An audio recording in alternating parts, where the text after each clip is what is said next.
Hi Cancer, welcome back to the Astrology 33 channel. This is your February 2026 tarot reading. Thank you to those of you who have liked, viewed, shared, and subscribed to the channel. I appreciate all of that. For those of you new to the channel, as far as what we have in front of us, it's a 12 card spread with each card representing a different house of the zodiac. Starting with your sign, Cancer, is the first house, all the way through to the 12th house represented by Gemini. And then after we wrap that up, we'll actually pull an oracle card to put a bow on the reading. And as far as the decks being used this month, for the main tarot deck, we have the Hermetic Tarot, and for the Oracle deck, we have the Wisdom of the Oracle. But we're actually going to start the reading off by rolling those astrology dice we have in front of us to get an idea of where your focus should be as far as that goes.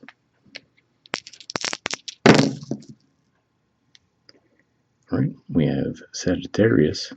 So for you guys, Sagittarius is your sixth house of health, work, and daily routines. Astrologically speaking, it's a little quiet there right now, but you still might have a focus on that area of life this month. All right. You also have 9. So ninth house energy for you guys is Pisces, and there's going to be plenty going on there. Of course, on the 18th of February, the sun's going to move there. We've had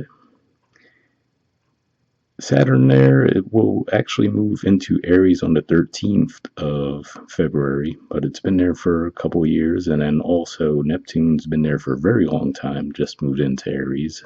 So that technically wouldn't count for the month of February. What else?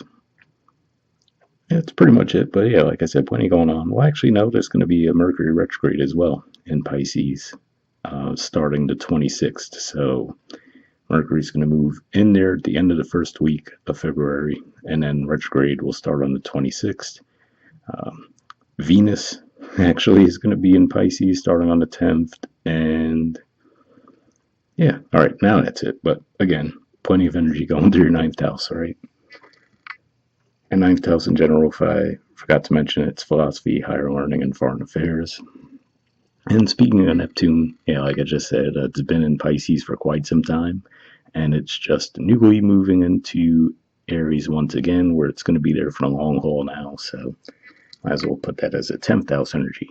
So we'll keep all that in mind as we go through the main spread. So moving to the first house, we have the Three of Wands, and this is Aries energy here, which we were mentioning is your 10th house of career and social status. So to see this here in this deck in particular, it's called the Board of Established Strength.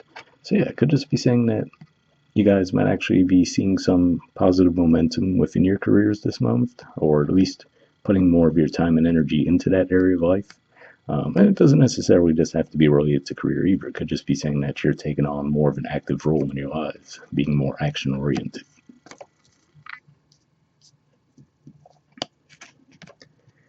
All right. And representing the second house, which in general points to possession, self-worth, and finances, we have the Foolish Man, which is the spirit of ether in this deck. So yeah, seeing this here, I feel like this is saying just you might be a little bit more likely to be a bit more adventurous when it comes to your finances this month. So, maybe you'll splurge on something that normally you wouldn't do, things along those lines there. So, just you want to be mindful of not letting that get to the point of recklessness. But yeah, it looks like you will be maybe stepping out of your normal character when it comes to how you handle your finances this month.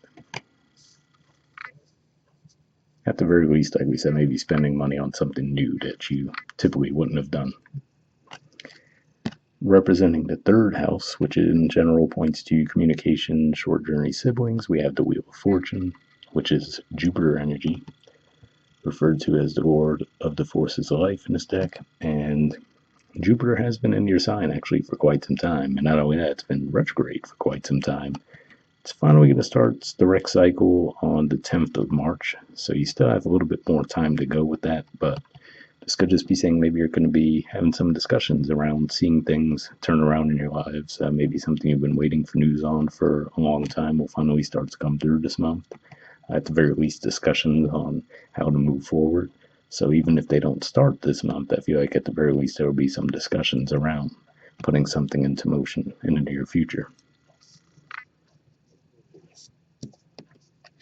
All right, in the fourth house, which generally points to home roots and family, we have the Sun.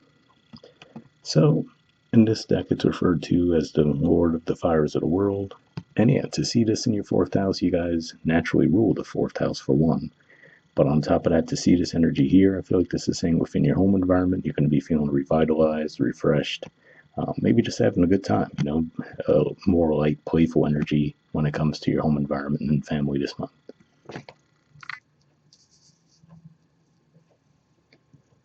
All right. In the fifth house, which in general points to romance, creativity, and children, we have the Two of Swords, a Libra energy, referred to as the Lord of Peace Restored.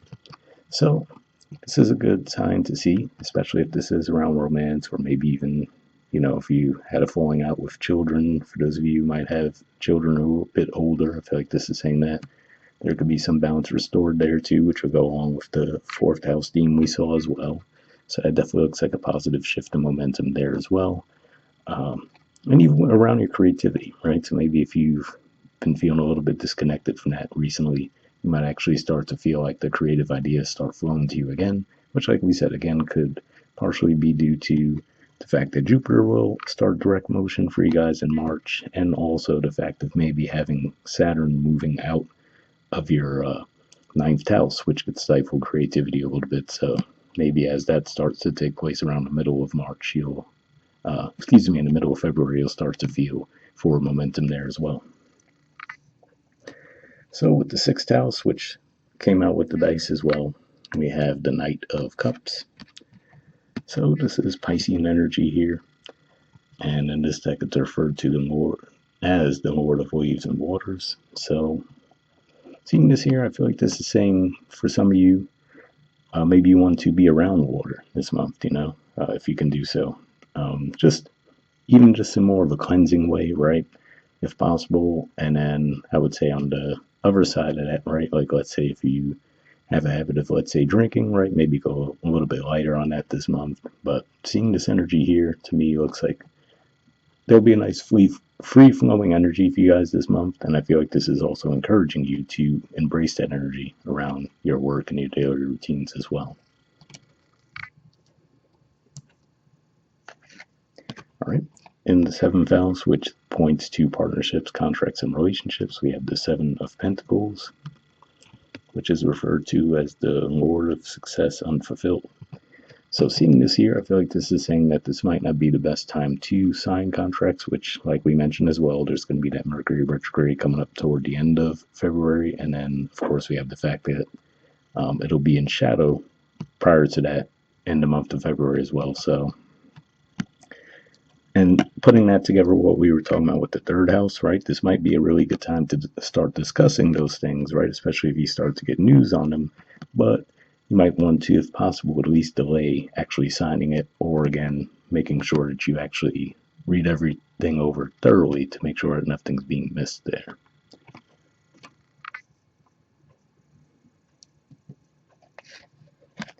All right. In the eighth house, which generally points to death, rebirth, intimacy, and investments, we have the Ten of Wands, which in this deck is referred to as the Lord of Oppression. So, sounds a little dramatic, right? But even if you think of the traditional Ten of Wands imagery in tarot, it's usually someone carrying 10 wands, and it looks like they can't even see the way forward, right? Because it's way too much for them to carry, but they're still doing it anyway. So I feel like this is saying, try not to take on too much in this area of life.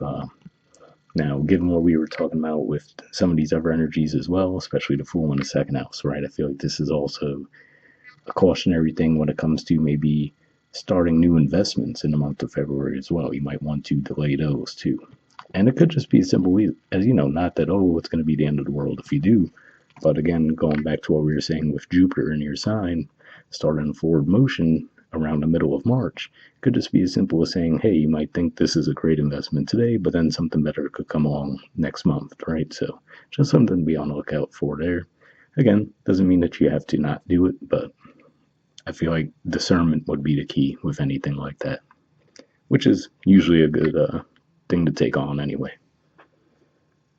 All right, so the ninth house also came out with the dice too, and ninth house in general points to philosophy, higher learning, and foreign affairs, and we have the Five of Wands. So Leo energy here, referred to as the Lord of Strife. So I've been seeing some tricky energies coming up in the ninth house for people in general.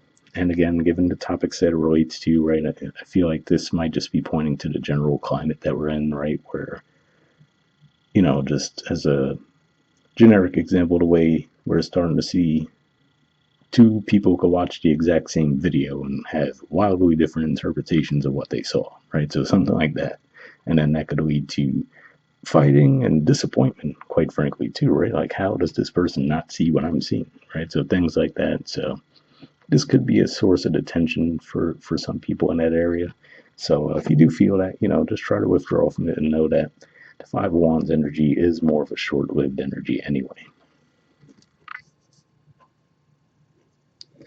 Well, like we said, Neptune came up with the dice, and it's pretty much newly back in Aries. It was there recently before it went back into Pisces. But for your 10th house energy, which points to career and social status, we have the universe. So this is referred to as the world in a lot of other decks, but same concept. In this deck, it's referred to as the Great One of the Night of Time. So yeah, to me, usually this has an energy of the North Node. Also, it's Saturnian energy. We see the Saturn symbol there too. So I feel like this is saying that you've completed some karmic cycles around that area of life. If not, maybe you'll feel that you're reaching completion of some of these cycles as we move through the month of February. But yeah, could just be pointing to growth, right? Maybe not the easiest type of growth at times, right? It might have felt a little bit bumpy at times, but I feel like this is saying that now you're going to start to see that there were some big karmic cycles that you learned recently within your career and social status.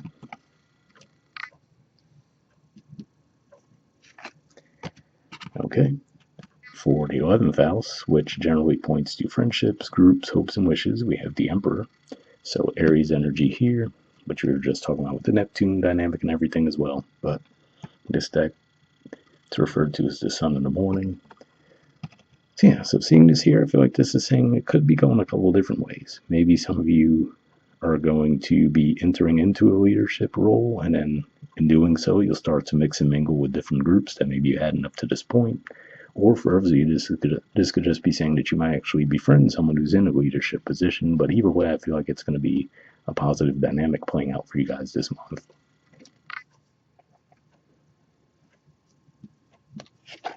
All right. And for the 12th house energy, we have the Princess of Pentacles. So, in general, 12th house energy points to spirituality, blind spots, and mental health. So, to see this energy here, this is basically the equivalent of the Page of Pentacles.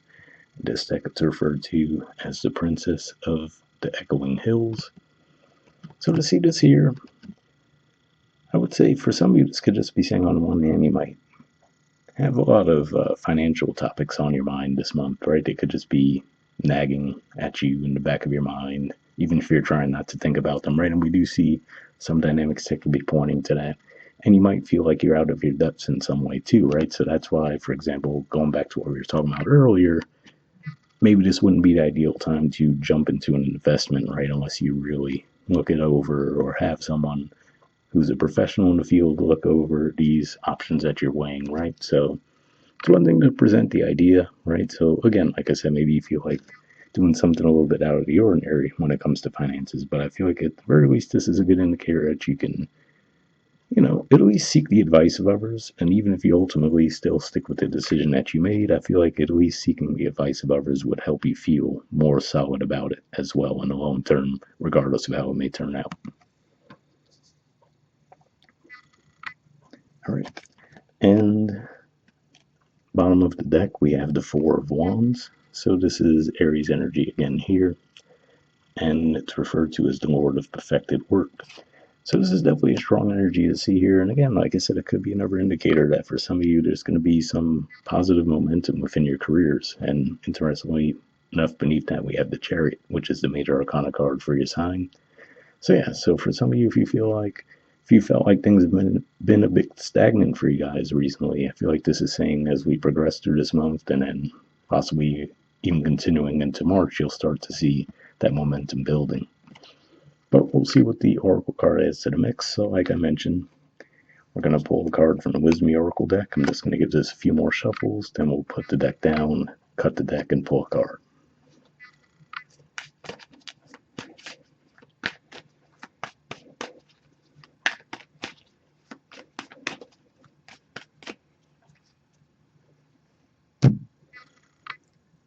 Alright, we'll take this card here, get this out of the way, and then we'll see what card you guys got.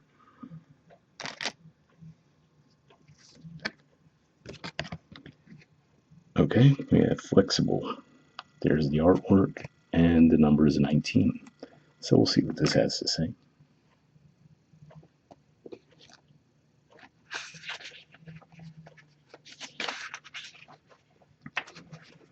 Alright, essential meanings says teachability, open-mindedness, being adaptable without compromising what's most important. The Oracle's message: a tree's roots are solidly planted in the ground, yet its branches can bend in a hurricane, whereas a rigid structure like a building will come crashing down. Consider how the tree remains supple and secure when everything around it may be in shambles.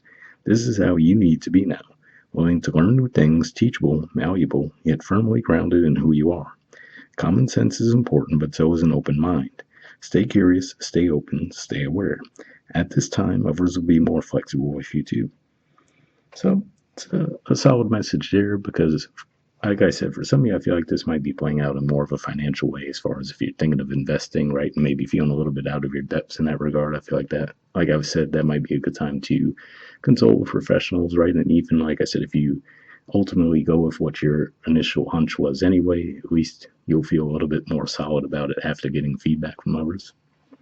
But yeah, could just be saying that maybe, as I mentioned, for some of you as well, if you're getting progression within your careers too, right? Maybe there's going to be some adjustment there, right, where you might be learning some new things in that realm. The relationship message says, in every relationship, it's important to be open to new experiences and learning new things. Letting go of rigidity is what's required right now.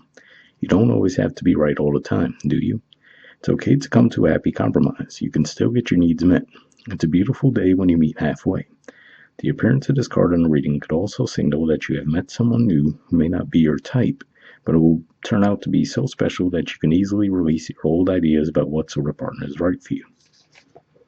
Be flexible. You'll be happy you made that choice.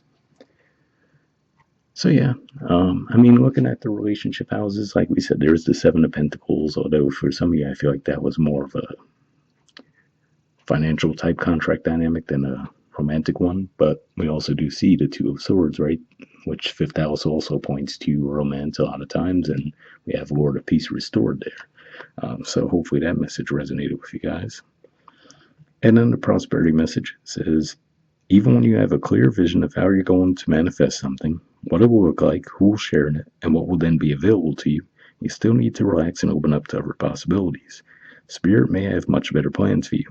It could be a job you hadn't thought of, a new source of money, or some other opportunity that eluded your imagination.